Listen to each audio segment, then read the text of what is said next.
Voices do not erase.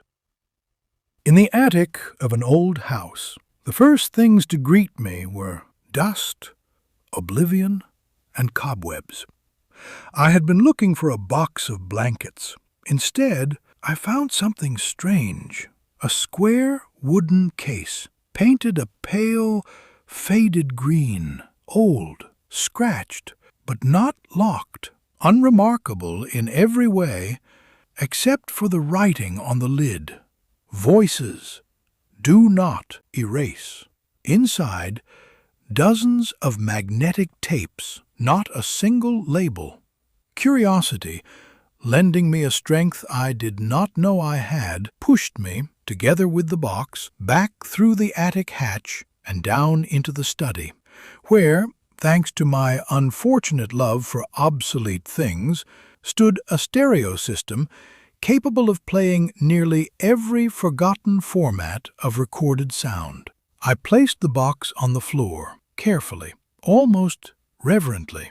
I chose the first reel. I cannot say it was the one on top, but for some reason my hand reached for that one.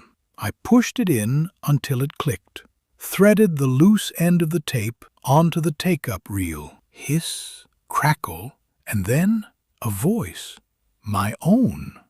I am arguing with someone about love, about freedom, about the terrible feeling that nothing is as it should be. I listen and cannot remember.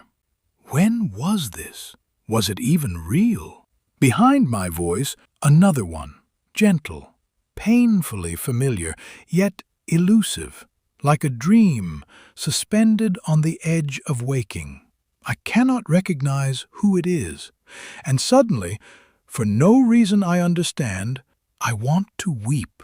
I listen and listen, another tape and another, and then I understand. Every tape is someone's life, conversations that never happened but should have, as though someone had been recording realities that failed to exist. And now I cannot stop. It is as if I am searching for something. One conversation, one moment, one sentence that should have changed everything, which means I will keep listening until I find it, or until the tapes run out. I only hope I have enough time. The Secrets of the Stairwell Mirror. In an old house on the edge of the city centre, in a stairwell where the steps creak as though they are memorizing every soul who climbs them, there hangs a mirror. It is small, slightly clouded, set in a heavy wooden frame with flaking gilt. It has the look of something that once lived in the grand foyer of an old theatre, and then grew old and retired into quiet obscurity, remembering its former lustre and its former worth. No one knows exactly where it came from. It was simply noticed one day, and then always there afterwards. It hangs low, almost at chest height, as if deliberately placed, so that anyone who wishes to look into it must bow their head, as if paying respect to the mysterious inhabitant of the stairwell.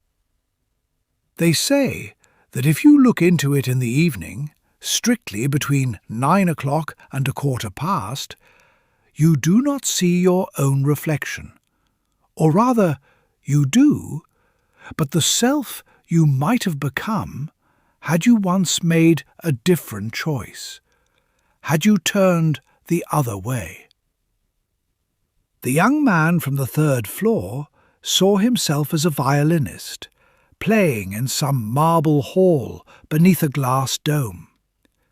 The woman from the 2nd floor saw herself behind the counter of an old shop in a coastal town, where the air smells of dried mint, saffron, and the wet ropes of fishing nets. The widow from the 4th floor confessed only once that she had seen herself with a child, the child she had never borne. No one spoke of it openly. Sometimes the residents shared these things among themselves, in hushed voices, as if afraid of frightening the magic away, or afraid of admitting it to themselves. And there was an old man, the one who always sat on the bench by the entrance in his checked coat. He came to the mirror every evening. He stood before it, silent.